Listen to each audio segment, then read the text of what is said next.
Fresho की जो हमारी जर्नी है बिल्ड करने की, वो बहुत ही टायरिंग एंड चैलेंजिंग रही, बहुत सारे उतार चढ़ाव के साथ रही। राइट और ये जर्नी हमारी शुरू हुई प्री कोविड पे। सर, डायरेक्ट सेलर से एक मैन्युफैक्चरर बनना कितना मुश्किल रहा सर? एक ब्रांड को बड़ा बनाना है तो मैं हमेशा कहता हूँ कि आपके कंपनी में 5 पांडव होने चाहिए। मैं आजकल के जो जेंजीज हैं उनके लिए मेरा मैसेज बहुत सिंपल है कि क्विक कुछ भी नहीं है, क्विक मनी कुछ भी नहीं है, इट टेक्स टाइम। अगर आपको झोपड़ी बनानी है तो वो रात में बन सकती है, अगर आपको महल बनाना है तो उसको दिनों सालों लग सकते हैं। राइट। कॉस्मेटिक्स जो है ना वो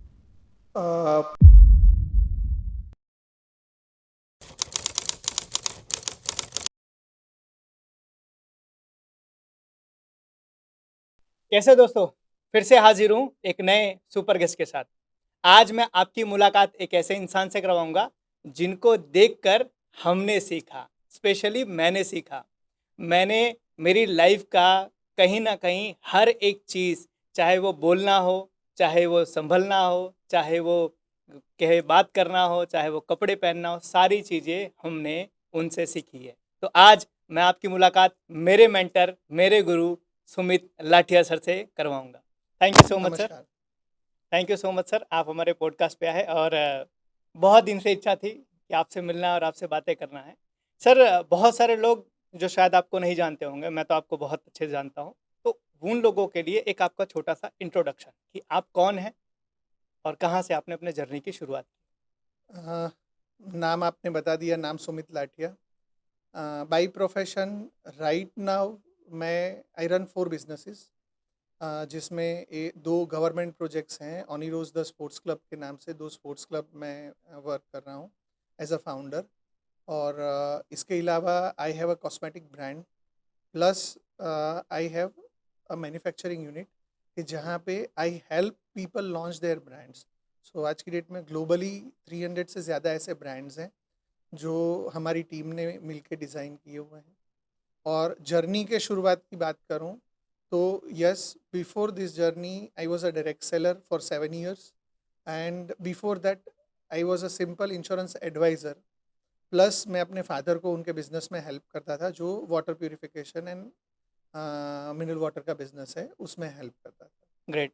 सर, जैसे आपने बताया कि आप एक सक्सेसफुल डायरेक्ट सेलर रह चुके हैं और मुझे जहाँ तक आइडिया है सर, आपने तकरीबन 50,000 से ज़्यादा लोगों की टीम बनाई थी। सर, वो टीम कैसे बनाई थी? उस टीम को बनाने का सबसे बड़ा सीक्रेट क्या था? Only hard work and persistent efforts. And वो जो यंग डेज थे, from the journey from 19 years to 25 years का जो मेरा जर्नी था, वो बहुत ही शानदार रहा, जहाँ पे मैं दुनिया के 1000 से ज़्यादा डेस्टिनेशंस पे गया और लगभग लगभग 2-2,500 से ज़्यादा सेमिनार्स किए। ऑलमोस्ट कोई वीक ऐसा बाकी नहीं होता था जहाँ पे 3 से 4 मेरे इवेंट ना हो। और बहुत सारी चीज़ें मैंने वहाँ सीखी। But in today's era I would not advise any one two do direct selling, because अब मार्केट में बहुत अच्छी अपॉर्चुनिटीज़ हैं, बहुत सारे इनोवेशंस हैं। टेक्नोलॉजी और इंटरनेट के माध्यम से हर कोई छोटे से छोटे बजट के साथ अपना खुद का बिजनेस शुरू कर सकता है। राइट। सो मेरा जो जर्नी था वो चैलेंजिंग भी था, टायरिंग भी था। मैं उस एरा में सर, आपने नंबर ऑफ फॉलोअर्स की बात की, जी। ये फिजिकल फॉलोअर्स है। आज की डेट में लोगों के 11K हो जाए, 10,000 के हो जाए, तो उस ज़माने में मेरे 1 लाख फिजिकल फॉलोअर्स थे right. Across 773 districts of India. Right. So वो एरा ही अलग था, जहाँ पे हमने एजुकेशन ड्रिवन बहुत सारा काम किया। Almost I have a role of 30,000 people in my life, कि जिनका कंप्यूटर के करियर की शुरुआत मेरे एकेडमी से हुई। राइट। राइट। राइट। और मेरे अर्ली डेज में one of the good records की मैं बात करूं तो जहाँ पे 300 स्टूडेंट्स को बेसिक कंप्यूटर कोचिंग के, जहाँ पे ये मैं उस ज़माने की बात कर रहा हूँ जहाँ पे गवर्नमेंट को भी अपने एम्प्लॉयज़ के लिए कंपल्शन लगाना पड़ा था, ट्रिपल सी बोल के कोर्स निकालना पड़ा था राइट। अगर आपको प्रमोशन चाहिए तो। मैं राइट। उस राइट। ज़माने की बात कर रहा हूँ जहाँ पे मोबाइल फ़ोन भी बटन वाले हुआ करते थे, हम्म। एलसीडी डिस्प्लेस भी नहीं होती थी। राइट। उस टाइम पे मैंने जहाँ पे इंटरनेट 1 घंटे का 100 रुपया था, हम्म। वो भी साइबर कैफे में आपको वेटिंग में वेट करना पड़ता था। राइट उस ज़माने में मैंने 300 लोगों को मेरे एकेडमी के डे 1 पे एडमिशन दिया था कंप्यूटर क्लास का। Right right right right great. Sir आपकी जर्नी तो बहुत शानदार रही है सर, और हमें पता है वो जर्नी के बारे में। सर एक चीज़ मैं जानना चाहूँगा, जैसे कि आपने बताया कि एक टाइम पर आपने एक बहुत बड़ी टीम बनाई थी, और आज के टाइम पे एक टीम बनाना कितना मुश्किल है पहले और अभी के मुकाबले? सी अभी बहुत आसान है, टेक्नोलॉजी आ गई है, इंस्टाग्राम है, सोशल मीडिया है, व्हाट्सअप है, यूट्यूब है, और आज भी मैं टीम बिल्डिंग का ही काम कर रहा हूँ। I am continuously in connection with my 5000 members of ऑनिरोज club, plus I have my in house 300 peoples team कि जो डे नाइट मेरे साथ जुड़ी हुई है और मेरे साथ काम करती हैं अलग अलग डिपार्टमेंट्स में। मीडिया डिपार्टमेंट हो गया, प्रोडक्शन डिपार्टमेंट हो गया, पैकेजिंग डिपार्टमेंट हो गया। So team building is always rewarding. जितना बड़ा चैलेंज है उतना ही बड़ा रिवार्ड है जब आप एक बहुत बड़ी टीम बना लेते हैं। Right right right. Sir direct seller से एक मैन्युफैक्चरर बनना कितना मुश्किल रहा? जर्नी हमेशा डिसीजन मेकिंग की होती है। Decision making in the sense के जब आप एक सेल्स प्रोफाइल से शिफ्ट होके एंटरप्रेन्योर की जर्नी में आप जाते हो तो आपके बहुत सारे रिस्पॉन्सिबिलिटीज़ बढ़ जाते हैं। राइट जब आप किसी कंपनी का सिर्फ सेल्स देख रहे हो तो उस टाइम पे आपको ये टेंशन लेने की ज़रूरत नहीं कि प्रोडक्ट कहाँ से आ रहा है, सॉफ्टवेयर कहाँ से आ रहा है, आपका बुक्स कहाँ से बन रहा है, आपका बुक कीपिंग अकाउंटिंग कहाँ से हो रहा है, या सोर्सिंग, सप्लाइंग, डिलीवरी, आपका कंप्लायंसेस, ये कोई भी डिवीजन आपको सोचने का ज़रूरत नहीं है। इवन राइट फिनांस कि राइट वो ऑर्गेनाइजेशन कैसे रन करेगा। Right but when we started as an entrepreneur तो उस टाइम पे ये सारे डिवीजन ऐड ऑन हो गए एक ही दिन में। हम्म। तो सर ये कितना चैलेंजिंग रहा, और इसमें क्या लर्निंग हमारे लिए रही कि एक पहले हम जो सेलर का काम करते थे, और आज के टाइम होल एंड सोल सारी रिस्पॉन्सिबिलिटी हमारी है? अगर if I talk about learning तो मैं आजकल के जो जेंजीज हैं उनके लिए मेरा मैसेज बहुत सिंपल है कि क्विक कुछ भी नहीं है, क्विक मनी कुछ भी नहीं है, इट टेक्स टाइम। अगर आपको झोपड़ी बनानी है तो वो रात में बन सकती है, अगर आपको महल बनाना है तो उसको इट विल दिनों टेक। सालों लग सकते हैं। राइट सो फ्रेशो की जो हमारी जर्नी है बिल्ड करने की वो बहुत ही टायरिंग एंड चैलेंजिंग रही, बहुत सारे उतार चढ़ाव के साथ रही। राइट और ये जर्नी हमारी शुरू हुई प्री कोविड पे। हमने मैन्युफैक्चरिंग यूनिट जब स्टार्ट किया तो अ, अभी तो सिर्फ मशीनरीज ही लगी थी, मैन पावर हायर हुआ था। 22 मार्च को लॉकडाउन लग गया। कोविड एक पेंडेमिक था तो सबको इस सिचुएशन को एक्सेप्ट करना था। राइट काफ़ी सारा कर्जा उठाया था फैक्ट्री डालने के लिए, रॉ मटेरियल्स प्रोक्योर कर लिए थे। अब कॉस्मेटिक रॉ मटेरियल्स पेरिशेबल होते हैं, हम्म। सो वो फेंकने पड़ते हैं अगर टाइमली उसको मैन्युफैक्चर नहीं किया तो। राइट सो उस टाइम पे 7-8 दिन तो ऐसे गए कि अब करे तो क्या करे, बिकॉज अमाउंट बहुत ह्यूज था फैक्ट्री सेटअप का। और स्टाफ के लिए भी रिस्पॉन्सिबिलिटी थी क्योंकि हमने अपॉइंटमेंट लेटर्स दे दिए थे, हम्म। स्टाफ्स आ गए थे, अब सरकार ने बोल दिया कि सब कुछ बंद। सो इस टाइम फ्रेम में कहीं ना कहीं दुविधा में 7-8 दिन तो निकाले। हम्म। और वो 7-8 दिन भी, जैसा मेरा नेचर है कि मैं शांति से नहीं बैठ सकता हूँ। सो 12-15 साल का जो मेरा पहले का करियर था उसमें सिर्फ मैंने लैपटॉप सी ड्राइव उठा के सी ड्राइव में कॉपी किए हुए थे, डी ड्राइव उठा के डी ड्राइव में, तो 7-8 दिन तो लैपटॉप ही डिफ्रेगमेंट किया और उसको जो काम का चीज़ें था वो रखा और नहीं काम का था वो निकाला। राइट सो 15 साल बाद मैंने लैपटॉप को रीअरेंज किया, हालांकि ये हर महीने हर रोज़ करना चाहिए। डेटा भी एक तरीके का गार्बेज है, अगर राइट आपके किसी काम का नहीं है तो आपको उसको फेंक देना चाहिए। राइट कैरी करके आप 10 साल बाद फेंको, ये बात मुझे उस दिन रियलाइज़ हुई। जिस तरह हम ऑफिस के पेपर्स को रीअरेंज करते हैं वैसे डेटा को भी आपको रीअरेंज करना चाहिए। करना चाहिए। तो वो 7-8 दिन तो डेटा अरेंजमेंट किया, पर मैं बोर हो गया घर में रह के। कभी ज़िंदगी में जब से काम करना शुरू किया मैं 7 दिन लगातार घर पे नहीं बैठा हूँ, ना कभी बीमार हुआ हूँ। सो वो 7 दिन मेरे लिए बहुत टायरिंग था। फिर मैंने खुद से बात की, फिर मेरे 2-3 जान पहचान वाले ऑफिसर्स थे, उनसे बात की कि कैसे हो सकता है, क्या हो सकता है। तो गवर्नमेंट को एप्लीकेशन लगाया क्योंकि हमारा फैक्ट्री सैनिटाइज़र बना सकता था। सो उस एप्लीकेशन लगाने पे सैनिटाइज़र का परमिशन पे हमको फैक्ट्री ओपन करने का परमिशन भी मिला। मैं थैंक्स करना चाहता हूँ गुजरात गवर्नमेंट का कि वो इतनी कीन और एडवांस प्लान्ड थी कि जो भी यूनिट्स सैनिटाइज़र बना सकते थे उनको उन्होंने सिंगल विंडो क्लियरेंसेस दिए। प्रोटोकॉल्स, सारे प्रोटोकॉल्स को असाइड रखते हुए गवर्नमेंट ऑफिसर्स ने हमें हेल्प की चीज़ों को अरेंज करने में। राइट।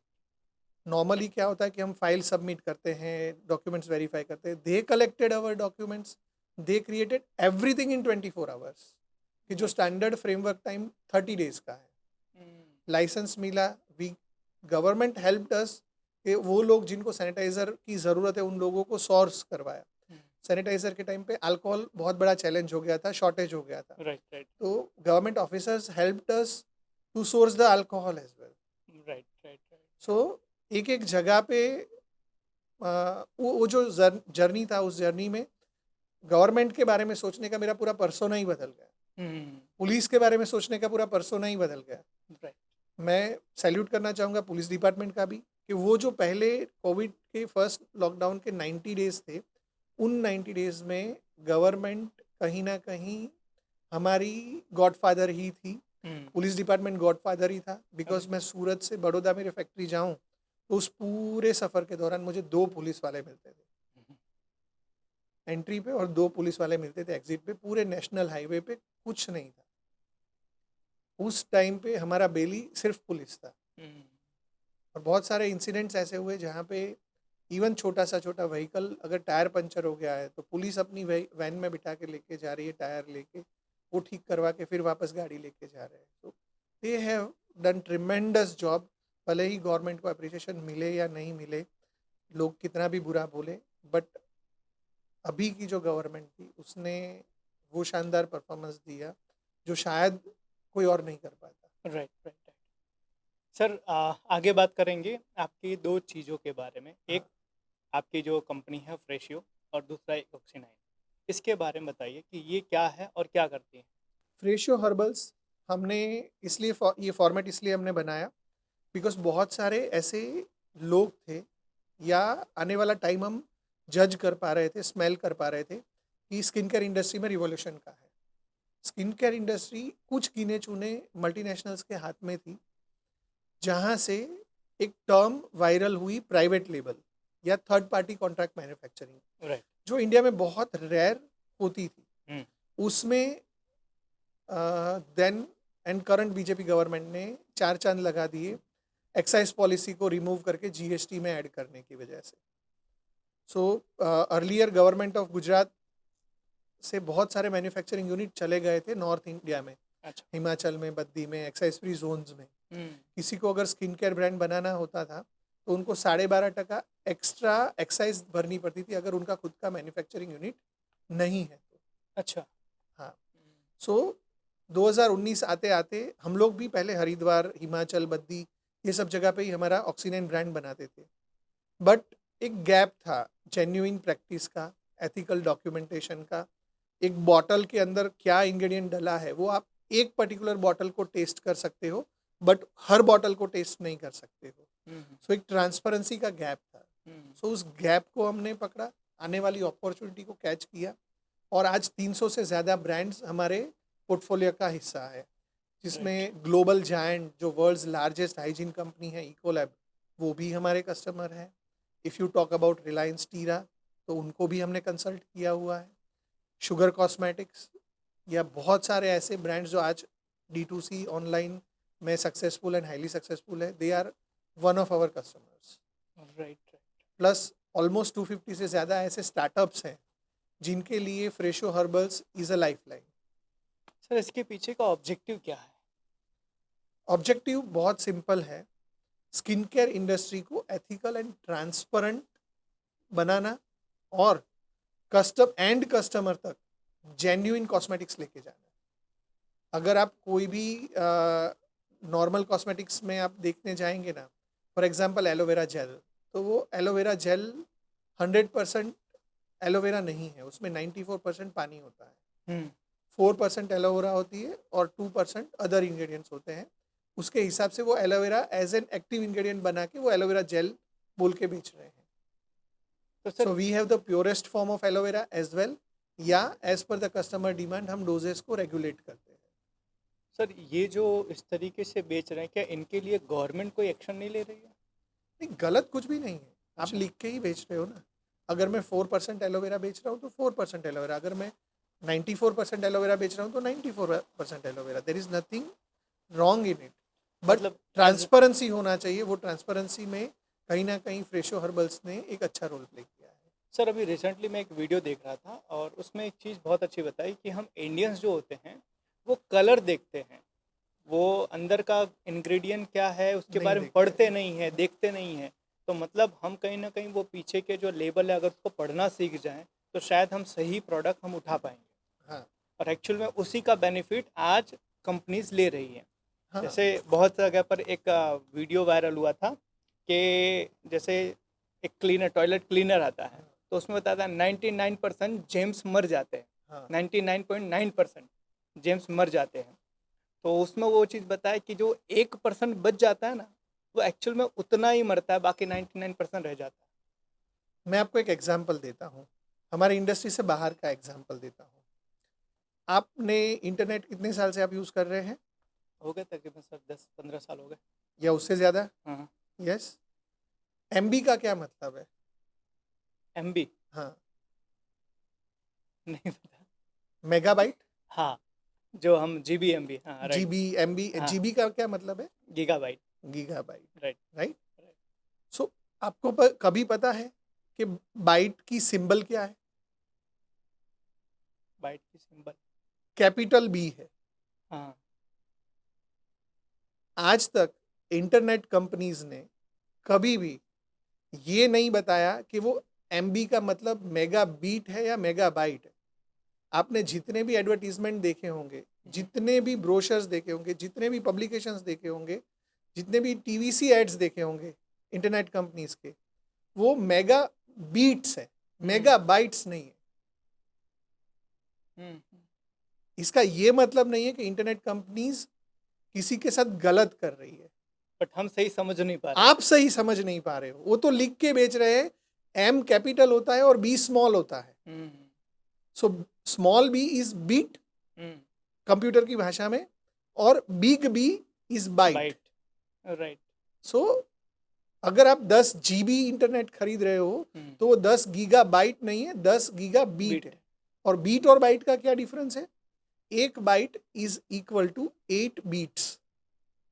एक byte is equal to 8 bits. Bits, अगर आप 8 जीबी डेटा खरीद रहे हो, तो एम स्मॉल बी, हम्म। तो आप एक्चुअल में एक एम, एक जीबी कैपिटल में भी आप खरीद रहे हो।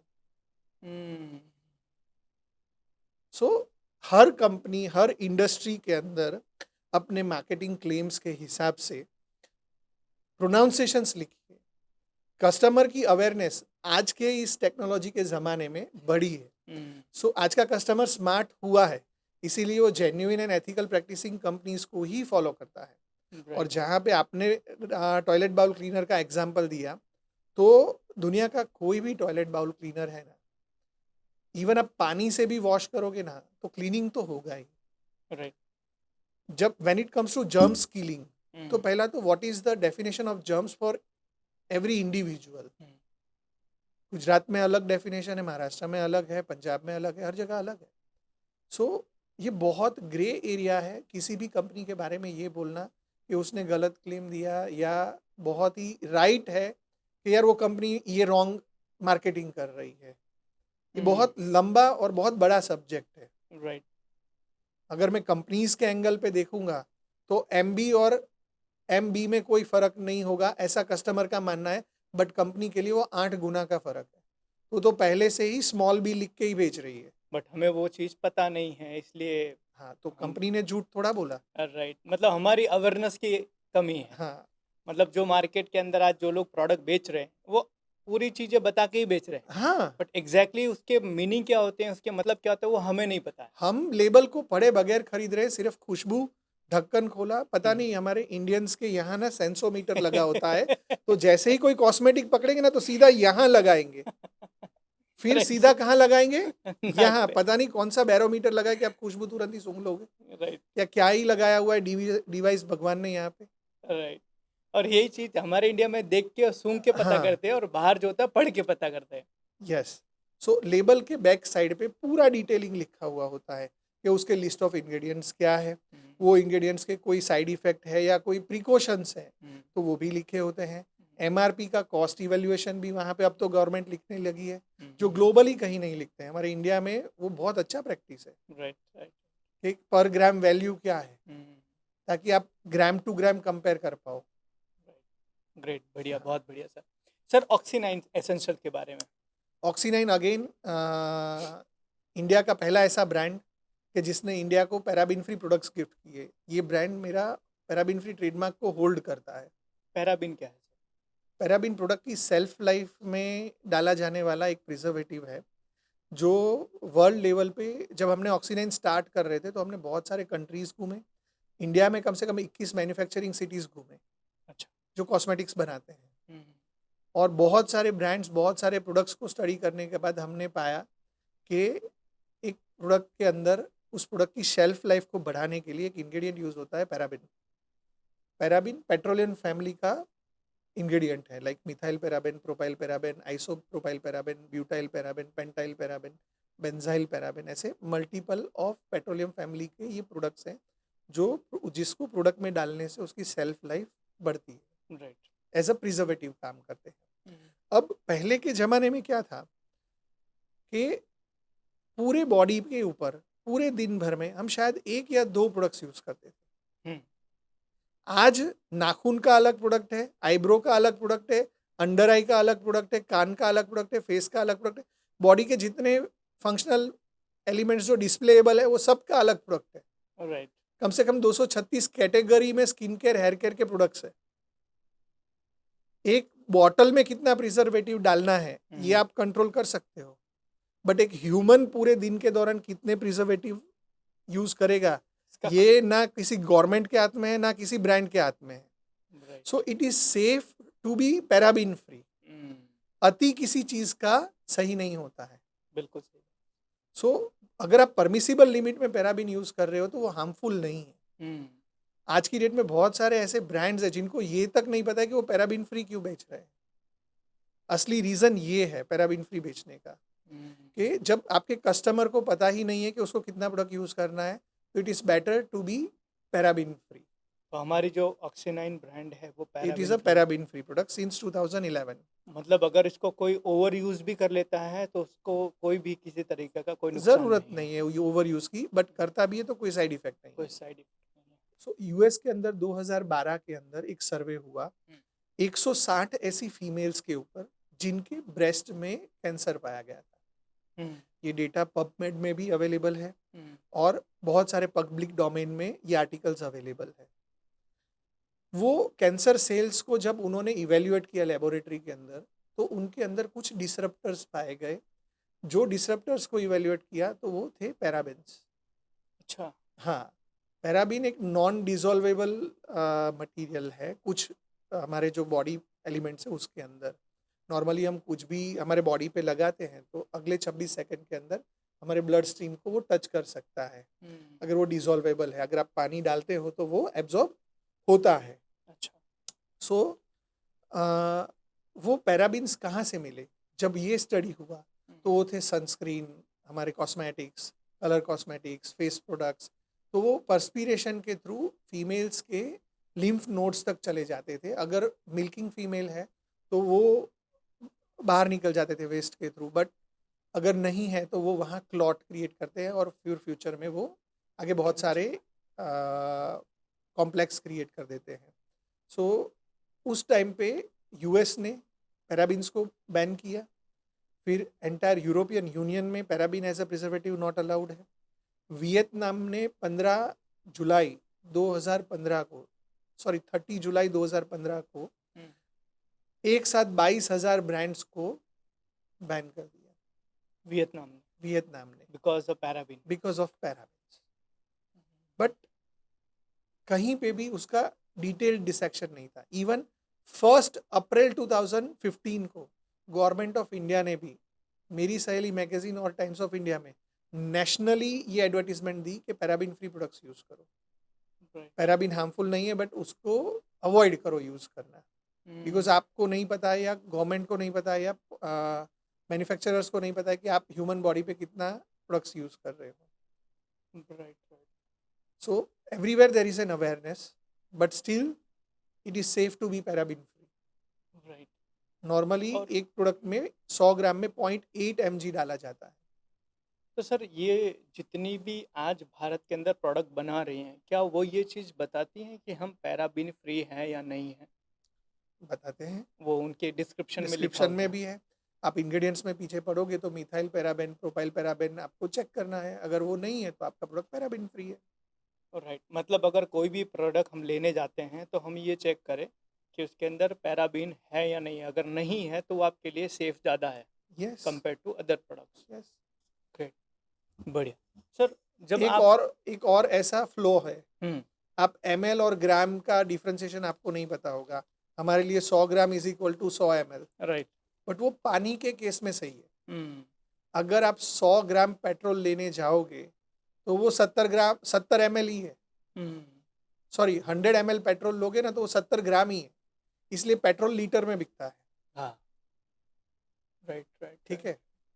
और जब आप गुड़ लेने जाओगे तो 100 ग्राम गुड़ जो है वो 130 ml है, अच्छा। इसलिए वो ग्राम में बिकता है। हम्म सो यहाँ पे भी साइंस है मार्केटिंग का, कॉस्ट मैनेजमेंट का, कि सेम प्रोडक्ट है, सैलरीज हर साल बढ़ रही है, चीज़ें हर साल बढ़ रही है, कस्टमर प्राइस एक्सेप्ट ही नहीं कर रहा है, तो companies has to change their writing strategy. Right. So sir, ये फ्रेशियो हमारी आज कितनी बड़ी ब्रांड है सर? बड़ा तो नहीं है, बहुत छोटी ब्रांड है। 300 ब्रांड्स के लिए हम काम कर रहे हैं और ग्लोबली हम एग्जिबिट करते हैं। प्लस बहुत सारे ऐसे हमारे ओवरसीज़ बायर है जो इंडिया में आके हमारे साथ काम करते हैं, सूरत में आके हमारे साथ काम करते हैं। और ऑक्सीनाइन सर? ऑक्सीनाइन में हम एक इनोवेशन कर रहे हैं इस समय। ब्यूटिशंस के लिए हमने एक मोबाइल ऐप बनाई है, जो mobile app entire beauty industry को ट्रांसफॉर्म करने के लिए हमने डिज़ाइन की है। So this is something new revolution which we are coming up. Great, बढ़िया। तो सर, इस इंडस्ट्री के अंदर जब आप अपनी प्रोडक्ट सेल करने के लिए जाते हैं, तो सेल करने के लिए आपके डीलर, आपके कस्टमर्स कौन है सर? हमारे मेजर कस्टमर्स B2B है, हम्म जिनको खुद का ब्रांड शुरू करना है।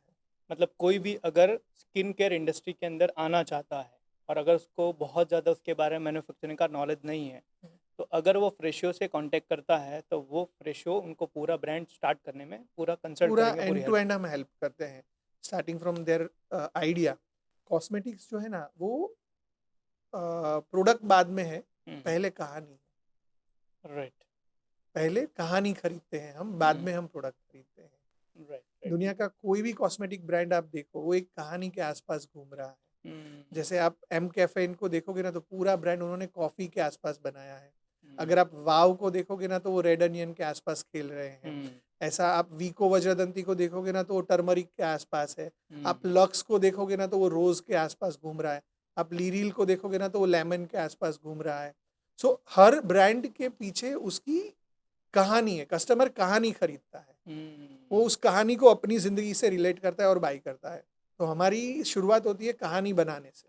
तो सर, एक कहानी बनाए, आज माने कि एज एग्जांपल मुझे एक कॉस्मेटिक ब्रांड चालू करनी है, तो मैं वो कहानी कैसे बनाऊं, कहाँ से शुरुआत करूं? जैसे मेरा ना एक कस्टमर है, राजकोट के अंदर एक 2 डॉक्टर कपल है, मेरे एग्जीबिशन में आए, जहाँ पे मैंने बहुत सारे स्किन केयर ब्रांड ओनर्स को या स्टार्टअप्स को मैं एजुकेट करता हूँ। वहाँ पे वो आए, उन्होंने बोला सर हम ब्रांड शुरू करना चाहते हैं। हमने ब्रांड नेम सोच लिया है, हम फीमेल गर्ल चाइल्ड्स जो 12 साल से 18 साल की है, टीनेजर्स है, उनके लिए हम स्किन केयर और मेकअप लाना चाहते हैं। बोला अच्छा, बोले क्या आइडिया गलत नहीं है, इस रेंज में कोई काम नहीं कर रहा था, बोले हम लाना चाह रहे हैं। मैंने बोला डन हो गया। आप क्या लाओगे? गिन के 5 चीज़ें ही लाओगे, एक फेस वॉश ले आओगे, एक क्रीम ले आओगे, एक मॉइस्चराइजर ले आओगे, एक सनस्क्रीन ले आओगे, यही ले आओगे। तो ये कैटेगरीज तो मार्केट में ऑलरेडी अवेलेबल है, तो आपका ब्रांड क्यों खरीदेंगे लोग? पब्लिकली मैंने एक क्वेश्चन पूछा, तो वो स्टक हो गए। वो तो ऑर्डर देने पे थे, बोले सर तो क्या हम ये इंडस्ट्री छोड़ दें, बहुत सारे लोग हैं तो? बोले नहीं, आपके पास वो कहानी नहीं है जिससे आपकी प्रोडक्ट बिकेगी। तो वहीं खड़े खड़े स्टेज पे मैंने उनको उनकी कहानी दी। उनकी ब्रांड का नाम उन्होंने ही सोचा था, जिगली बोल के उनका ब्रांड का नाम है। अच्छा। अभी वो मेकिंग में है। तो मैंने बोला आप ये जिगली क्या है? बोले जिगली ना हमने एक नाम लिया है, कार्टून कैरेक्टर हम सोच रहे थे, लोगो कार्टून कैरेक्टर जैसा बनाएंगे और फीमेल को बहुत अच्छा कनेक्ट करेगा, इसलिए हमने जिगली बोला। बोला जिगली को ही जीना है, आप सबसे पहले ना जिगली का कैरेक्टर बनाओ।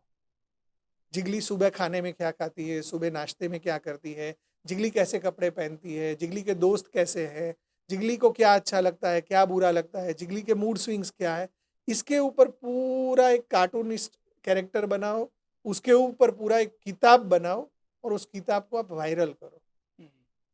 फिर बोलो कि अब जिगली कॉस्मेटिक्स कौन सा यूज करती है। So this is a story. Right right. मतलब अगर मैं कॉस्मेटिक इंडस्ट्री में एंट्री लेना चाहता हूँ तो सबसे पहले मुझे एक स्टोरी चाहिए कि मैं जो कर रहा हूँ वो क्यों कर रहा हूँ, उसके पीछे यस। की कहानी क्या है। हाँ देन एक नाम चाहिए एंड उसके बाद मैं मेरी प्रोडक्ट लेकर आऊँ। हाँ, जैसे मेरे हर ब्रांड के पीछे एक मतलब है। जैसे ऑक्सी9 नाम मैंने क्यों रखा, जी। तो 9 असेंशियल थिंग्स विच आर ऑक्सीजनेबल टू लाइफ, कि जिसके बगैर जिंदगी जीना संभव नहीं है ह्यूमंस के लिए। आप बिना नहाए जी सकते हो? नहीं जी सकते हैं। आपका घर पे सफाई हुए बगैर आप घर में रह सकते हो? नहीं रह सकते हैं। ऐसे 9 डिफरेंट सेगमेंट्स में ऑक्सी9 मौजूद है, इसीलिए उसका नाम नाम ऑक्सी9 ऑक्सी9 है। सो फ्रेशियो नाम हमने क्यों रखा? हाँ। तो हमेशा फ्रेश, हम्म, हमेशा ताजा, हमेशा लेटेस्ट, इसलिए वो फ्रेशियो है। हमारा जो स्पोर्ट्स क्लब है उसका नाम ऑनिरोज क्यों है? हम्म, ऑनिरोज जो है ना वो ग्रीक वर्ड है, वन और इरोज का कॉम्बिनेशन है। इरोज का मतलब ग्रीक भाषा में सपना होता है। सो एक सपना, वन आइरोज को कॉमनली हमने प्रोनाउंस किया ऑनिरोज। एक सपना, हर व्यक्ति का सपना होता है एक हेल्दी लाइफस्टाइल, हर व्यक्ति का सपना होता है हेल्दी बॉडी, हेल्दी फिजिक, हर व्यक्ति का सपना होता है हेल्दी खाना। सो हेल्थ के अराउंड हमने एक सपना बुना कि हम सूरत सिटी को एक ऐसा स्पोर्ट्स एंड हेल्थ का एटमॉस्फेयर देंगे जो नेवर बिफोर होगा, इंडिया के अंदर कहीं नहीं होगा, ऐसा फैसिलिटी क्रिएट करेंगे। Right so that was a one dream of our prime minister Narendra Modi कि इंडिया को स्पोर्ट्स में फेमस करना है। सो उसी वन ड्रीम के ऊपर हमने नाम लिखा वन आईरोज, ऑनिरोज। राइट। सर आपके जिम के अंदर आपने आई थिंक इंडिया का या एशिया का सबसे हैवीएस्ट डंबल, उसके बारे में आप बताइए जरा। 1960 से वर्ल्ड लेवल पे कंपटीशन होता है, वर्ल्ड स्ट्रॉन्गेस्ट मैन, जिसके बारे में ना इंडियंस को कोई ज्यादा पता है, ना कोई इंडियन ने आज तक उस कंपटीशन में पार्टिसिपेट किया है। हमेशा यूरोपियंस और अमेरिकन्स पार्ट लेते हैं और वो जीत जाते हैं। मैंने जब उस पर रिसर्च किया ना, तो इंडिया के अंदर एक बहुत बड़ा गैप था कि कोई ऐसा इक्विपमेंट फैसिलिटी ही नहीं था जहाँ पे स्ट्रॉन्गमैन प्रैक्टिस किया जाए। इंडिया में मोटा होना एक डिजीज माना गया, obesity is a disease and actually में it is a disease. But उनके लिए क्या कोई स्पोर्ट्स नहीं हो सकता है? हो सकता है। So world strongest man is a competition for them. आपका obesity is not by choice, it's by your lifestyle, it's by your genetics. So obese लोगों के लिए भी एक स्पोर्ट्स है स्ट्रॉन्ग मैन, कौन सबसे ज्यादा हैवी लिफ्ट कर सकता है। सो उस स्पोर्ट्स के ऊपर इंडिया में काम ही नहीं हो रहा। So we decided to create a facility कि जहाँ पे स्ट्रॉन्ग इक्विपमेंट्स होंगे, कि आपके पास ऐसा बार हो जहाँ पे 600 केजी वेट लगा सको, आपके पास ऐसा डंबल हो जिसका वेट 150 केजी हो, आपके पास ऐसा टायर हो जहाँ पे 380 केजी का वेट हो, आपका लॉफ 50 केजी का हो कि जिस पे 300 केजी चढ़ा के आप शोल्डर प्रेस मार सको। सो ऐसे स्ट्रॉन्ग इक्विपमेंट्स हमने क्रिएट किए।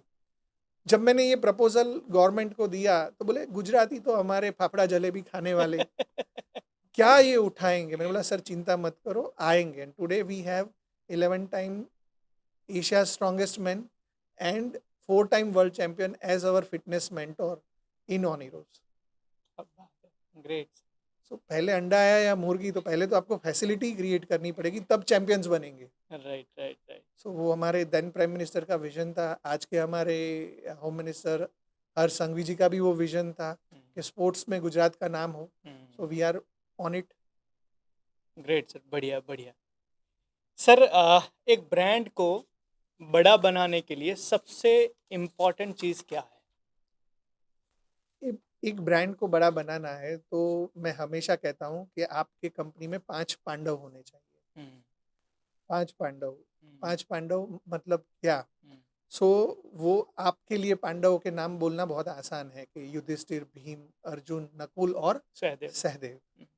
सो उन्हीं के कैरेक्टर से इंस्पायर होके मैंने ये आइडियोलॉजी बनाई कि वो क्या 5 पांडव है जो आपकी ब्रांड को बड़ा बना देंगे। सो पहला है लॉयल्टी, ट्रांसपेरेंसी। आपके पॉलिसीज के अंदर इतनी एथिकल प्रैक्टिस होनी चाहिए कि आपका कस्टमर कभी भी चीटेड फील ना करे। राइट। आज ऑक्सीनाइन के अंदर हमने 2 करोड़ से ज़्यादा प्रोडक्ट्स बेचे हैं। आज हम मार्केटिंग नहीं भी कर रहे हैं ना, तो हमारे पास रिपीट ऑर्डर रेशियो है। विद ज़ीरो सेल्स टीम हम काम कर रहे हैं। तब भी हम तसल्ली से बैठ के बहुत अच्छा बिजनेस कर रहे हैं, ओनली जस्ट बिकॉज के हमारे प्रोडक्ट्स बोल रहे हैं। Right. That is your Yudhishthira. Second is your Bhima, your HR. आपका एचआर पॉलिसीज, आपके एम्प्लॉयज जो आपके साथ काम कर रहे हैं। हमारे यहाँ पे सूरत के अंदर लोगों को ना पीएफ भरना है, ना ईएसआईसी एम्प्लॉय को देना है, ना मिनिमम वेज देना है, कुछ नहीं देना है, और फिर भी सोच लेते हैं कि मेरे एम्प्लॉय 16 घंटे काम करें। 16 घंटे काम भी कर लेते हैं और उसको पैसा भी नहीं देना है, वर्कमैनशिप पॉलिसी भी नहीं देनी है, एम्प्लॉय की वर्क लाइफ बैलेंस भी नहीं करनी है। हमारे कंपनी में 8.5 घंटे से ज़्यादा मैं किसी को काम नहीं करवाता हूँ। All my compliances are sorted, हर चीज़ सॉर्टेड है, जिस वजह से एम्प्लॉय यहाँ टिकता है। आपकी एचआर पॉलिसीज इतनी पावरफुल होनी चाहिए, आपका एचआर इतना पावरफुल होना चाहिए जो आपके लिए भीम का काम करेगा, बिकॉज आप हर जगह नहीं पहुंच सकते हो। थर्ड इज अर्जुन, आपका लक्ष्य, आपका गोल कि आप क्या बनाने निकले हो। आप सिर्फ पैसा बनाने निकले हो या ब्रांड बनाने निकले हो? What is the clarity you have in your vision? आपकी डायरेक्शंस क्या है? आपकी सेल्स फोर्स किस दिशा में जा रही है? Is your Arjun. नकुल, सहन शक्ति, कि कितना भी टफ टाइम आए, कितना भी चैलेंजिंग एटमॉस्फेयर आए, फिर भी मार्केट में डटे रहना, बिकॉज मेरे बेटे का सेइंग है कि tough time never last but tough people do. जो आज हमारे बीच तो नहीं है, बट उसकी लाइनें हमेशा मुझे मोटिवेट करती है। सो वो नकुल होना, सहनशील होना, और सहदेव के जिसको फॉर फ्यूचर देख पाना कि आपकी ब्रांड किस डायरेक्शन में जाएगी, क्या कर पाएगी, क्या नहीं करेगी। आप टाइपराइटर का बिजनेस कर रहे हो और अगर मोबाइल दुनिया में आ रहा है या टैबलेट या कंप्यूटर दुनिया में आ रहा है और आप उसको इग्नोर कर रहे हो, then you are making mistakes. अगर आप कोडेक हो और आप एप्पल को इग्नोर कर रहे हो तो आपकी कोई गलती नहीं है, बट टेक्नोलॉजी ट्रांसफॉर्म हो रही है और उसमें अगर आप वहीं के वहीं हो तो आप ऑब्सोलीट हो जाओगे। आपकी कोई गलती नहीं है, आपके स्टाफ सब कुछ सही है, सब कुछ सही चल रहा है, बट अगर आपकी फॉरकास्टिंग विजन नहीं है, आगे क्या इंडस्ट्री में बदलाव आ रहा है, वो ट्रांसफॉर्म होने के लिए आप एजाइल नहीं हो, आप रिजिड हो, तो आप नहीं कामयाब होंगे। So these are the 5 Pandavs you need in your brand, जिसकी वजह से आपका ब्रांड बड़ा होगा। ग्रेट सर, इसी के आगे नेक्स्ट क्वेश्चन ये है सर कि आज ये टीम ढूंढे कैसे, क्योंकि आज के टाइम पे सिनारियो ये है कि आपको अच्छे बंदे चाहिए तो बहुत कॉस्टली मिलेंगे, लेकिन जिनको आप सस्ते में लेकर आते हो वो आपके लिए उतने इफेक्टिव नहीं है। उसके लिए ना विशाल सिंह की जरूरत है। Thank you so much because I know Vishal Singh के जो सिस्टम्स और प्रोसेसेस के मास्टर है, and I have been chasing you for last 12 years। आपको मैं फॉलो भी करता हूँ। Thank you sir. सो आपका होना हर ऑर्गेनाइजेशन में बहुत ज़रूरी है। Thank you so much sir, ये मेरे लिए दुनिया की हाँ। अभी तक की सबसे बेस्ट कॉम्प्लीमेंट है सर। हाँ, बिकॉज सिस्टम्स जो है ना और प्रोसेसेस जो है ना वो आपको पीपल डिपेंडेंसी से बाहर लाती है। राइट, बिल्कुल सही। कोई भी ऑर्गेनाइजेशन, जब पहले ऑर्गेनाइजेशन ओनर ड्रीवन होती है, ओनर ड्रीवन से वो प्रोडक्ट ड्रीवन होती है कि उसका प्रोडक्ट बिक रहा है क्या, तो उसके पास कस्टमर आ रहे हैं। बिल्कुल। वहां से काम जब बढ़ता है तो आप लोग रखना शुरू करते हैं, लोग रखना शुरू करते हैं तो वो आपकी हो गई people driven. Right, people driven से आप आगे बढ़ते हो, वो है आपका सिस्टम ड्रीवन। सो जब तक आप सिस्टम्स नहीं डालोगे आप पीपल पे डिपेंडेंट रहोगे और उसकी वजह से आप हमेशा स्ट्रगलिंग फेज पे रहोगे। सो आपको अच्छे लोग मिलेंगे नहीं, आपको क्रिएट करने पड़ेंगे। आपका सिस्टम इतना पावरफुल होना चाहिए कि आपके लोगों को आसान हो। दूसरा एक बहुत बड़ा गलती करते हैं बिजनेस ओनर्स। बिजनेस ओनर्स ये गलती करते हैं कि मैंने तेरे को 25,000 रुपया सैलरी दी है, तू काम क्यों नहीं करेगा? मतलब जो एक किंग माइंडसेट क्रिएट कर देते हैं सारे बिजनेस ओनर्स अपने एम्प्लॉयज के लिए, राइट वो जो किंग माइंडसेट है ना, वो आपके लिए किलर है। Right you should be servant mindset, कि आपको भगवान का शुक्रिया अदा मानना चाहिए कि आपके सपने को पूरा करने के लिए आपकी जर्नी में आपके साथ आपकी टीम जुड़ी है और बिल्कुल सही आपके बात। सपने को पूरा करने के लिए वो रात दिन लगा रहे हैं। हम्म, सो जब आप इस ग्रेटिट्यूड वाले एटीट्यूड से अपनी टीम के साथ काम करोगे ना, तो आप एक प्यादे से भी राजा को मात दे दोगे। बिल्कुल सही बात है सर। सर यही मेरा एक क्वेश्चन था अगला। आपके वहाँ पर एक टीम मेंबर हैं जिनको आप जानते हैं और मैं भी जानता हूँ, जो बहुत पुराने हैं, तकरीबन 10-12 साल से है सर। हाँ, वो 12 साल से उसी तरीके से आज भी कंटिन्यूअसली एफर्ट लगा रहे हैं और उनका ग्रोथ भी हुआ है सर। हाँ। तो एक बंदे को लॉन्ग टाइम तक अपनी ऑर्गेनाइजेशन में टिका के रखने के लिए क्या इम्पोर्टेंट 10-12 साल नहीं है, 16 साल से है। 16 साल से तकरीबन। हाँ, कंपनी की फर्स्ट एम्प्लॉय आज भी हमारे साथ ही है। एग्जैक्टली मैं उन्हीं सपना नाम है उसका। सपना बुरा। हाँ, so she joined us as an receptionist. Right उस दिन का उसका पैकेज मैं बताऊंगा, आज का नहीं बताऊंगा। 2,000 रुपए की या 3,000 रुपए की सैलरी से शुरू की थी, राइट 16 साल पहले। राइट वहां से वो आज तक हमारे साथ इसलिए है, दो चीजें हैं उसमें। सिर्फ कंपनी नहीं होती है, उस एम्प्लॉय का भी कैरेक्टर होता है, उसकी लॉयल्टी होती है, उसका काम करने का समर्पण होता है, जिस वजह से वो हमारे साथ है। दूसरा है कि आप जो कमिट कर रहे हो, are you delivering? Right that is most important. हाँ, कोविड जैसे टफ टाइम में मैं एक दूसरा एग्जाम्पल से इस चीज़ को रिलेट करना चाहूँगा। गवर्नमेंट ने सबसे पहले क्या बंद किया था? सबसे पहले तो ऑफिस वगैरह सब बंद कर दिया। स्कूल्स, हाँ स्कूल, जिम्स, जहाँ थिएटर्स, जो भी पब्लिक गैदरिंग वाले गैदरिंग होती प्लेसेस थे, वो बंद कर वो दिया। गवर्नमेंट ने पहले ही बंद कर दिए थे। हम्म, लॉकडाउन तो 22 मार्च को लगा, बट फिटनेस इंडस्ट्री तो जनवरी में ही बंद हो गई। हम्म, तो जनवरी से लेके जुलाई आते आते तक सारे ही कंपनीज ने अपने एम्प्लॉयज को रिलीव कर दिया। और मैंने उस टाइम पे मेरे सारे एम्प्लॉयज से बात किया कि today I am paying you half salary, और रिमेनिंग हाफ सैलरी जैसे ही ये कोविड का काम हटता है और हमारा बिजनेस दोबारा स्टार्ट होता है, मैं एरियर्स के साथ आपको पूरा कंप्लीट करके दे दूंगा। और उस वजह से वो एम्प्लॉयज के अंदर मेरे प्रति भावना बनी, राइट लॉयल्टी बनी। दूसरा, हर एम्प्लॉय के टफ टाइम पे हम क्या सोचते हैं कि 8 घंटा काम कर रहे हैं, इतना पैसा दे रहे हैं, 8 घंटा काम कर रहे हैं, इतना पैसा दे रहे हैं। पैसा देना बंद करोगे, वो आउटपुट देना बंद करेगा। राइट पैसा बढ़ाना बंद करोगे, वो क्रिएटिव होना बंद करेगा या नंबर ऑफ आवर्स बंद कर देगा। बट एक्चुअली में आपको इमोशनल कनेक्शन भी होना बहुत ज़रूरी है। किसी भी ऑर्गेनाइजेशन में एम्प्लॉय जब जुड़ता है ना, तो मैं आपको बहुत अच्छा एग्जांपल देता हूँ पेड़ का। पेड़ के 3 डिवीजन है, एक पत्ते, लीफ लेवल, राइट दूसरा उसका कोर जिस पे पेड़ खड़ा होता है, और तीसरे उसके रूट्स। राइट ठीक है। सो एक एंटरप्रेन्योर की जर्नी में रूट्स जो है ना, वो बिजनेस ओनर है और उसके एम्प्लॉयज है, की एग्जीक्यूटिव्स हैं। उसके बाद कोर है जो पूरी कंपनी की बागडोर संभाल के रखते हैं, और लीफ है जिसके साथ कस्टमर इंटरेक्ट करता है। एग्जीक्यूटिव्स है हमारे, एग्जीक्यूटिव्स, मैनेजर्स एंड लीडर्स। तो सपना ने ये लीफ से शुरू करके ये रूट तक का जर्नी तय किया था। राइट और इस कारण से आज वो वो उस लेवल पे है जहाँ होना और चाहिए। उस हर टाइम पे हम लोग एक गलती और करते हैं कि हम किसी एग्जीक्यूटिव को मैनेजर बनाते हैं ना, तो वो इस बेसिस पे बनाते हैं कि पिछले इतने सालों में उसने बहुत अच्छा परफॉर्म किया है, तो अब उसको मैनेजर बना देते हैं। जैसे ही मैनेजर बनाते हैं ना, तो उसको गालियां देना शुरू कर देते हैं। Right sir, right right right. So आपने मैनेजर तो बनाया, but have you clarified the role? तो ऐसा मैंने इस बच्ची को एक एक स्टेज पे गाइड भी किया है। सिर्फ इंक्रीमेंट एक रोल नहीं होता है या प्रमोशन एक रोल नहीं होता है। आपको नए एसओपीस भी बताने पड़ते हैं प्रमोशन के दिन पे, आपको नए रूल्स भी बताने पड़ते हैं, नए रेगुलेशंस भी बताने पड़ते हैं कि अब तेरा ये रोल नहीं है, तू बार बार वहाँ वापस रिसेप्शन पे मत बैठ जाना।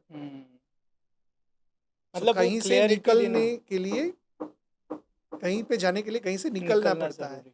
वो हम निकालते नहीं है। सो एम्प्लॉय को रिटेन करना ये हमेशा एक प्रोसेस है। सर कई बार हम ट्रेनिंग प्रोग्राम्स करते हैं, कई बार हम कंसल्टिंग करते हैं, तो हम ये चीज़ बताते हैं कि आपके जो स्टाफ हैं, जो भी आपके टीम मेंबर है, उनका आप फ्यूचर ग्रोथ प्लान बनाओ। हाँ, दरअसल लोगों की प्रॉब्लम क्या होती है सर, कि आज मैं इसको इतना पैसा दे रहा हूँ, मुझे इससे इतने आउटपुट मिल रहे हैं, दैट्स इट। जब तक ये देगा तब तक मैं इसको पे करूंगा, उसका आगे का ग्रोथ प्लान नहीं बनाते। एंड दैट्स वाई जब एम्प्लॉय को लगता है कि यार मेरे अंदर और भी कैपेसिटी है ग्रो करने की, लेकिन यहाँ पर अपॉर्चुनिटी नहीं दिख रही है, सही बात है। तो वो फिर दूसरी जगह वो ढूंढना शुरू करता। जहाँ पे वो स्टक हुआ, तो वो तो एम्प्लॉयज़ और पानी किसी के रोके नहीं रुकते हैं। उसको बहाव देना ही पड़ेगा, नहीं तो सड़ जाएँगे। राइट। तो इसीलिए लोगों का ग्रोथ प्लान देना बहुत ज़रूरी है। बहुत ग्रेट, ज़रूरी है। बढ़िया, बहुत बढ़िया। सर आज आप इतनी बड़ी कंपनी या इतने बड़े एम्पायर को आप मैनेज कर रहे हैं, सर आपके लीडरशिप फिलोसॉफी क्या है? लीडरशिप फ़िलॉसफ़ी मेरी सर्वेंट माइंडसेट है, सर्वेंट लीडरशिप में मैं बिलीव करता हूँ। हमेशा मेरे जो कोर लीडर्स हैं, उनको मैं गलती करने का मौका देता हूँ। उनकी लेवल अप करने की मैं कोशिश करता हूँ, ना कि खुद को सुपीरियर साबित करूँ, उनको मौका देता हूँ। राइट। और अगर आप मेरे सेल्स हेड को मिलोगे तो आपको लगेगा सुमित से ज़्यादा नॉलेज उसको है। अगर आप मेरे परचेज़ हेड को मिलोगे सपना को, तो आपको लगेगा परचेज़ में सपना को मेरे से ज़्यादा नॉलेज। राइट। सो हर डिवीज़न में हर एक व्यक्ति के पास फ्रीडम है कुछ भी करने की। Sometimes I feel they are director and I am employ. So वो भाव जब तक नहीं बनेगा ना कि ये उनका खुद का कंपनी है, आप टीम बिल्ड नहीं कर पाओगे। Right, right, right. That's a great sir. Sir आप बहुत सारे ब्रांड्स ऑनर के साथ में काम करते हैं, बहुत सारे आपके डिस्ट्रीब्यूटर डीलर्स भी हैं। इनमें जितने लोग बिजनेस कर रहे हैं सर, आपको कौन सी कॉमन मिस्टेक दिखती है जो हर बार वो करते हैं, जो उनको उस लेवल पे पहुंचने से रोकती है? वो बहुत कॉमन गलती है और हर स्टार्टअप ब्रांड ओनर करता है। हम्म, प्रोडक्ट बनाने के लिए वो जितना मेहनत करता है, फैक्ट्री डालने के लिए या शॉप खोलने के लिए या वेबसाइट चालू करने के लिए, वो एक एक चीज़ पे माइक्रो मैनेज करता है कि कलर ऐसा होना चाहिए, ढक्कन ऐसा होना चाहिए, बॉटल ऐसी होनी चाहिए, इंग्रेडिएंट्स ऐसे होने चाहिए, विजिटिंग कार्ड के कलर तक में उसको इंटरेस्ट होता है। Micro but management. Micro manage करता है, इतना पावरफुल, इतना एक्साइटेड होता है, इतना सब कुछ होता है, जैसे ही प्रोडक्ट बन जाता है ना, बंदा ठंडा हो जाता है, सारी एक्साइटमेंट खत्म हो जाती है। खत्म हो जाती है। असली गेम तो भाई अब शुरू हुआ है। अब तो सबसे ज़्यादा फ्यूल की रिक्वायरमेंट है। हाँ, स्ट्रैटेजी की, सेल्स की, मार्केटिंग की, जहाँ पे तुम्हारी असली दौड़ लगने वाली है। Lack of strategy and lack of process planning जो आपका सब्जेक्ट है, वो सबसे ज़्यादा इम्पोर्टेंट है किसी भी ब्रांड ओनर के लिए। राइट। और वहीं पर वो मिस्टेक करते मिस्टेक करते हैं वो, प्रोडक्ट में जितना इन्वेस्ट करते हैं ना, उतना वो सिस्टम्स प्रोसेसेस डालने में इन्वेस्ट नहीं करते हैं। हैं। राइट, और कोशिश हमेशा एंटरप्रेन्योर को क्या होता है कि मालिक हो गया ना, तो अब मुझे कोई सिखा नहीं सकता है। राइट। बिल्कुल, बिल्कुल, बिल्कुल। आज भी एवरी डे, अगर if you check my YouTube history, if you check my Zoom history, तो मेरा 2 से ढाई घंटे का टाइम लर्निंग में जाता है। And the person like you, जिनके वेबिनार्स, सेमिनार्स या ऑडियोज, वीडियोस को हम स्टडी करते हैं एक्चुअली में। That is most important. हाँ, सो जब आप स्टडी करते हो, जब आप खुद को इवॉल्व करते हो, तो अपने आप ग्रोथ बनेगी। और एज अ एंटरप्रीनियर हम क्या करते हैं, हम बहुत पुराना एग्जाम्पल देता हूँ विवेक, जो हम सेमिनार्स में दिया करते थे, कि मैं खुद इन सूरत से अगर मुझे दिल्ली जाना है तो मैं क्या करूँगा, बोले सबसे पहले मैं सूरत से दिल्ली का ज़मीन खरीदूंगा, फिर मैं उस पर पटरियाँ डालूंगा, फिर मैं ट्रेन खरीदूंगा, फिर मैं उस ट्रेन का ड्राइविंग सीखूंगा, फिर मैं उस ट्रेन में बैठूंगा कैप्टन के यूनिफॉर्म के साथ, और फिर मैं दिल्ली जाऊंगा और वहां जाके मैं अपना मीटिंग करके वापस आऊंगा, अपना प्रोडक्ट बेच के वापस आऊंगा। उससे बढ़िया कुछ उससे रुपए की बढ़िया है टिकट खरीद भाई, लो। आप ट्रेन का टिकट खरीद लो, विशाल सिंह के सेमिनार का टिकट खरीद लो। Right, right, right. आपको ग्रेट। सिस्टम भी समझ आ जाएगा, प्रोसेसेस भी समझ आ जाएंगे, और चीज़ें ट्रांसपेरेंट हो जाएगी। जो चीज़ें सालों तक खर्चा करके, सालों तक फेलियर्स झेल के बुक ओनर्स ने अपनी बुक में लिखी है, उनको पढ़ के, उनके रिसर्चेस को एनालाइज करके, आपके जैसे मार्केट में जो ट्रेनर्स हैं, जो एक्सपर्ट्स हैं, उनको उनके अनुभव बन चुके हैं, उनके चीज़ें बन चुकी हैं, उसके बावजूद हम सोचते हैं कि हम खुद ही कर लेंगे। Right, right. ये सबसे बड़ी मिस्टेक होती है। ऑलरेडी मार्केट में जब अवेलेबल है तो आपको वो सारे इंग्रेडिएंट परचेस करने की क्या ज़रूरत है? डायरेक्टली रॉ लास्ट आपका जो फाइनल प्रोडक्ट वो परचेस कर लीजिए। ग्रेट सर, बढ़िया, बढ़िया, बहुत बढ़िया। सर आपके हिसाब से एक बिज़नेस सिस्टम से ग्रो होता है या पीपल से? सिस्टम से। एक बिजनेस शुरू पीपल से होता है, हुँ, पर ग्रो तो सिस्टम सिस्टम से ही होगा। राइट। क्योंकि अगर आपका बिजनेस पीपल डिपेंडेंट है ना, तो ग्रो भी लोगों से, शायद आप मानते हो कि मेरे लोग की वजह से मैं ग्रो हो रहा हूँ, तो मरोगे भी लोगों की वजह से ही। जिस दिन वो लोग नहीं रहेंगे उस दिन आप नहीं रहोगे ग्रेट, बढ़िया, मार्केट में। बहुत बढ़िया। सर थोड़ा-सा आपके पर्सनल अनुभव के बारे में जानना चाहेंगे, पर्सनल थोड़ा जाएँगे। आपका दिन कैसे शुरू होता है sir? I start my day at 6 a.m. with the workout and then I visit my both the Oniros. उसके बाद मैं फ्रेशो टीम से मिलता हूँ, मेरे डे टू डे जो मीटिंग्स लाइंड अप होते हैं, क्लाइंट विजिट्स होते हैं। मेरा मेजोरिटी ऑफ द टाइम जाता है पीपल सोर्सिंग में, getting good people in my team. Right, हमारा सबसे ज़्यादा फोकस एरिया वो है। यस। ग्रेट, बढ़िया। सर बिज़नेस में बहुत सारा स्ट्रेस, बहुत सारा प्रेशर, बहुत सारे हर्डल्स आते होंगे। उनको आप सही तरीके से कैसे मैनेज करते हैं? मैनेज तो कुछ भी नहीं होता है। हर बार एक अगर स्ट्रेस है तो वो हर बार पहले से बड़ा होगा। हुँ, हर बार आपके पास चुनौती, अगर चुनौती है हुँ, तो वो पहले से बड़ी होगी तो ही वो चुनौती है, बाकी तो आपका बॉडी, आपका माइंड एडजस्ट हो चुका होता है। राइट। सो मेरे लिए ऐसा है कि भगवान ने जो 6 तरह के दुःख बनाए हैं, वो सारे दुःख मैं झेल चुका हूँ। और दुनिया का जो सबसे बड़ा दुःख है, हँसते हुए बता रहा हूँ, बट आज मेरा बेटा जनवरी से मेरे साथ नहीं है, इस दुनिया में नहीं है। जी, और फिर भी मैं उनका जो फाइनल रिचुअल्स था वो कंप्लीट करके 10वें दिन पे मैं खड़ा हो गया था, बिकॉज़ मेरे साथ कम से कम 3000 परिवार है, जो डायरेक्टली या इनडायरेक्टली अफ़ेक्ट हो जाएँगे। राइट, जो रियलिटी है उसको जब आप एक्सेप्ट करना शुरू कर दोगे ना, तो आपके लिए चुनौती, चुनौती नहीं रहेगी। Right, right, right.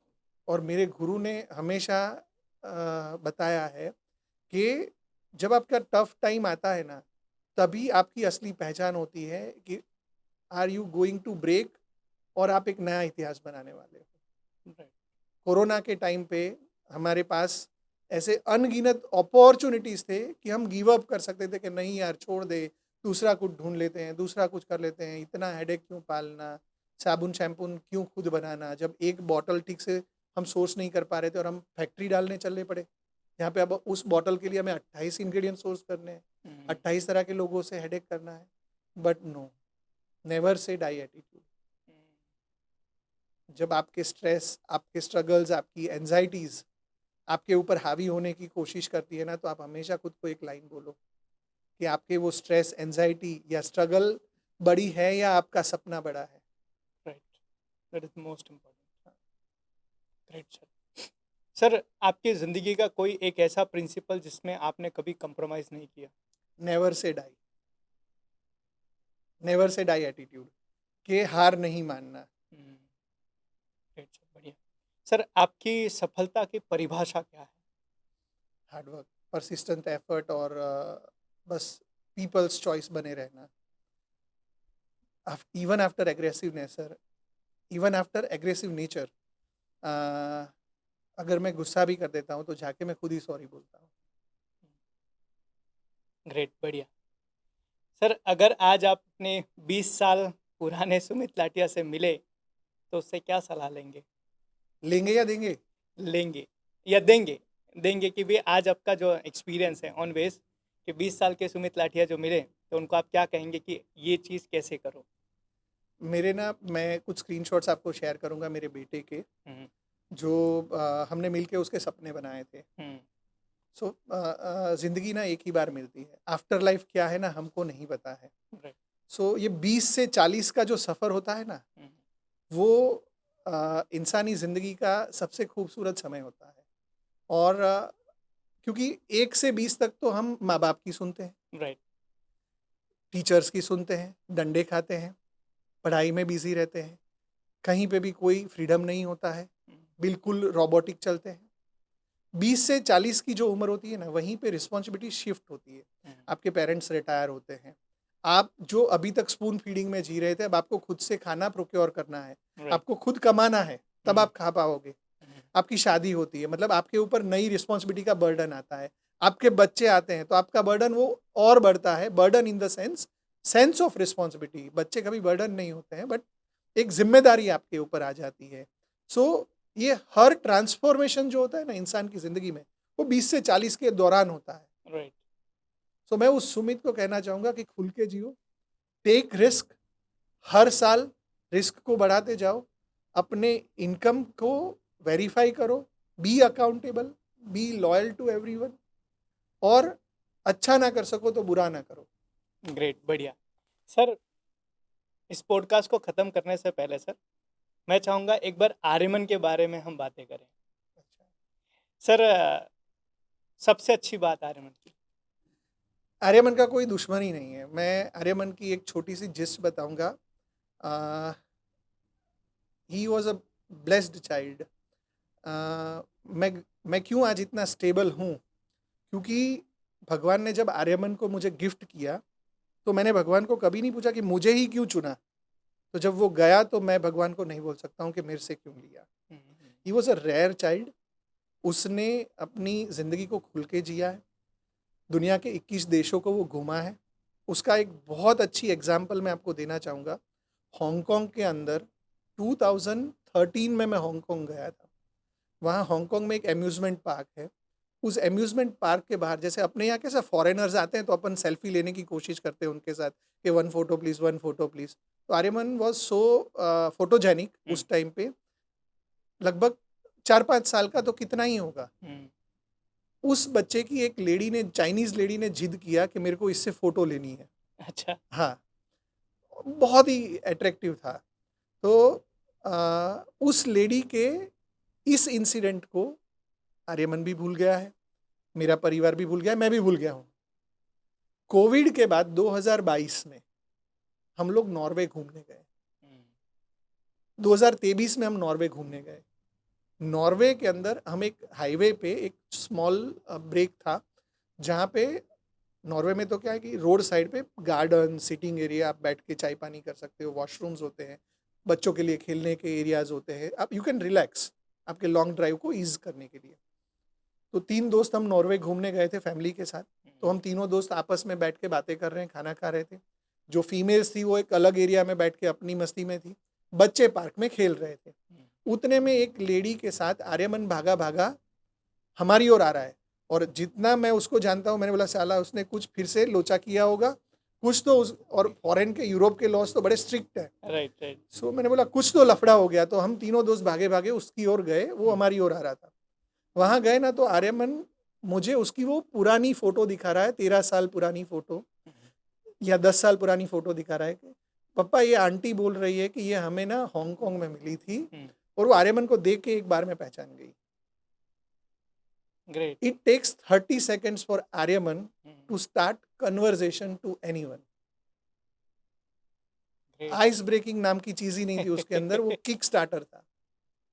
एंड पता नहीं लास्ट डेज पे भगवान ने हमें कई सारे सिंबल्स दिए, सिग्नल्स दिए, बट मैं पहचान ही नहीं पाया। 9th स्टैंडर्ड तक ही वॉज अ क्रिकेटर। तो हर रोज 4-5 घंटे वो क्रिकेट खेलता था, मतलब कम से कम वो हर रोज 5 घंटे बैटिंग करता था। तो शाम को थक हार के जब आता था ना, तो उसके 6th स्टैंडर्ड से 9th स्टैंडर्ड तक रोज रात को वो मेरे से एक चेस का गेम खेलता था, फिर ही वो सोता था। वो हर रोज हारता था, हर रोज, और लास्ट लास्ट मोमेंट तक तो इतना वो मास्टर बन गया था कि वो कितना भी मैं चेस में उसको घुमाऊं, बट वही जीतेगा, उतना प्रो बन गया था।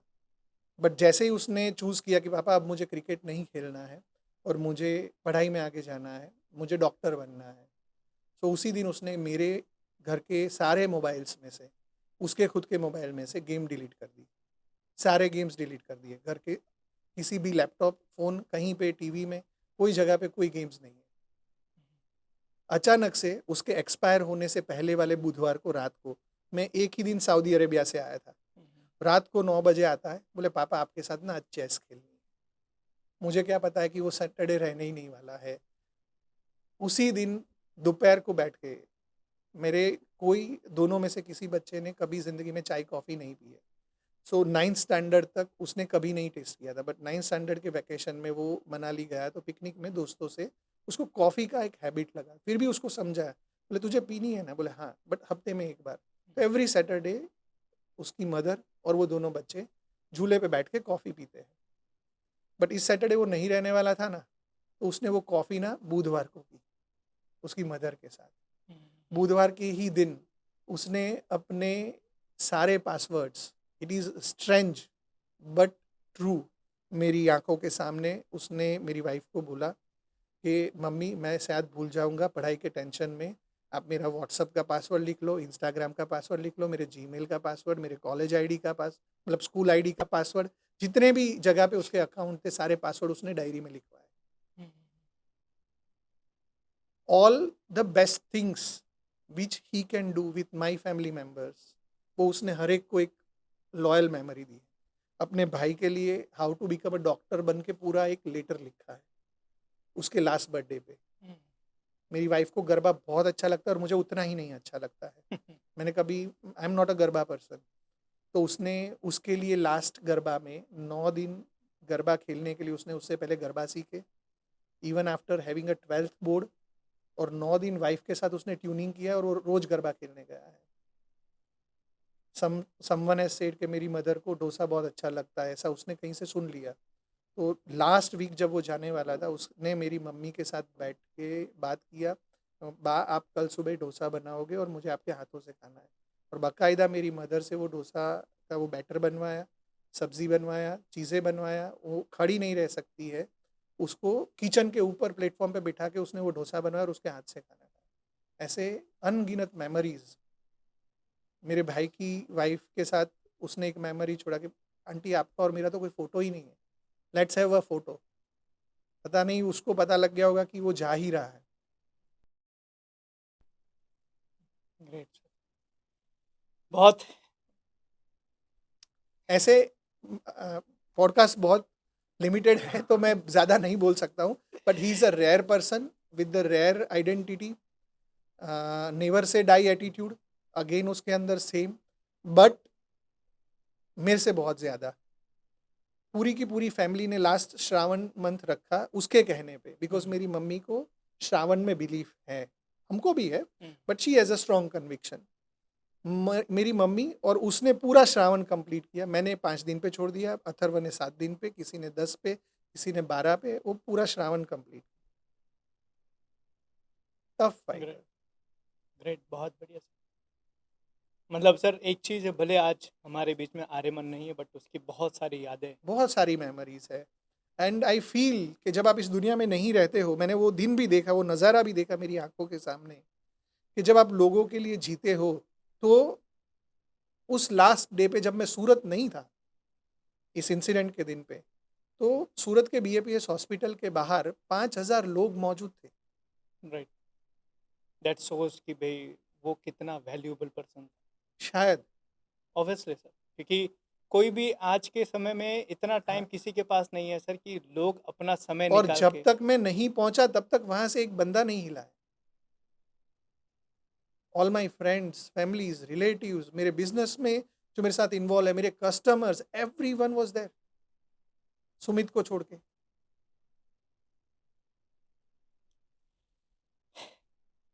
ठीक है सर, कहते हैं कि कुछ चीज़ें हमारे हाथ में नहीं होती, हमारे नहीं कंट्रोल होती, में इट नहीं इज होती है। Completely fine. सो हमें एक्सेप्ट करना ज़रूरी है। सर फाइनली इस पॉडकास्ट को ख़त्म करने से पहले एक लास्ट मैसेज उन बिजनेसमैन के लिए जो लोग हमारे इस वीडियो को देख रहे हैं, जो एक कॉस्मेटिक ब्रांड शुरू करना चाहते हैं, जो लोग अपना बिजनेस एक ब्रांड बनाना चाहते हैं, जो अपने बिजनेस को एक अच्छे लेवल पर लेकर जाना चाहते हैं, उनके लिए आपका एक फाइनल एडवाइस। सी, ब्रांड आपका है और आपको ही वो विजुअलाइज करना है कि आप उसको क्या बनाना चाहते हो। राइट। आप उसको, अगेन वो शुरुआत की बात मेरी, आप झोपड़ी बनाना चाहते हो या महल बनाना चाहते हो। महल का मतलब मैं ये नहीं समझता हूँ कि बहुत महंगा प्रोडक्ट बना लो, बट आप जो मार्केट में अपने आप को पोजीशन करना चाहते हो, आपको उतनी तैयारी करनी पड़ेगी, उतने लोग आपको लगेंगे। आप कॉम्प्रोमाइज़ करते जाओगे हर चीज़ों में, तो आपका ब्रांड कॉम्प्रोमाइज़ होता जाएगा नंबर्स में। राइट। सो हर ब्रांड को बनाने के लिए जो सिस्टम, प्रोसेसेस, जो सारे बिजनेस ट्रेनर्स समझाते हैं, वो प्रोसेसेस का हर डिपार्टमेंट का, हर डिवीज़न का होना बहुत ज़रूरी है। एक छोटा ब्रांड छोटा इसलिए है कि उसके पास वो सिस्टम और वो रिसोर्सेज़ नहीं है, जो एक बड़े ब्रांड के पास है। और बड़ा इसलिए बड़ा बना है कि उसने वो चीज़ें पहले एस्टेब्लिश की है, हुँ, फिर जाके उसने कस्टमर ढूँढे हैं। राइट। और ये दोनों पैरेलली होता है, हुँ, ग्रेजुअली वो बड़ा बनता है। दैट मीन कि हमें एक अच्छी ब्रांड बनानी है, बड़ी ब्रांड बनानी है, तो टाइम देना पड़ेगा। टाइम, सिस प्रॉपर रिसोर्सेज़, हुँ, प्रॉपर सिस्टम एजुकेशन का, अपने टीम के लिए, अपने स्टाफ के लिए, आपके फिनांसेस सही बनाने पड़ेंगे, आपको खुद को अवेलेबल रखना पड़ेगा। Right, great. Great sir, thank you so much sir. आपने बहुत सारा इन्फॉर्मेशन दिया और उम्मीद करता हूँ बहुत सारे लोग आज के इस पॉडकास्ट से बहुत सारी लर्निंग लेकर जाएँगे। मैं आप लोगों की तरफ से सर को धन्यवाद करना चाहूँगा कि सर ने इतना वैल्यूएबल इन्फॉर्मेशन हमें दिया है। तो आपकी भी एक जवाबदारी बनती है कि इस पॉडकास्ट से आपने कौन-सी 3 चीज़ें लर्न की, उसको आप कमेंट में ज़रूर लिखिएगा, जो मैं सर के साथ शेयर करूँगा। तो ये आपकी जवाबदारी है क्योंकि सर ने अपना इन्फॉर्मेशन, अपना नॉलेज तो शेयर किया, अब आपकी बारी। Thank you so much sir, आप हमारे पॉडकास्ट पे आए, आपने अपना कीमती समय निकाला, उसके लिए आपका बहुत-बहुत शुक्रिया। Thank you so much. Thank you.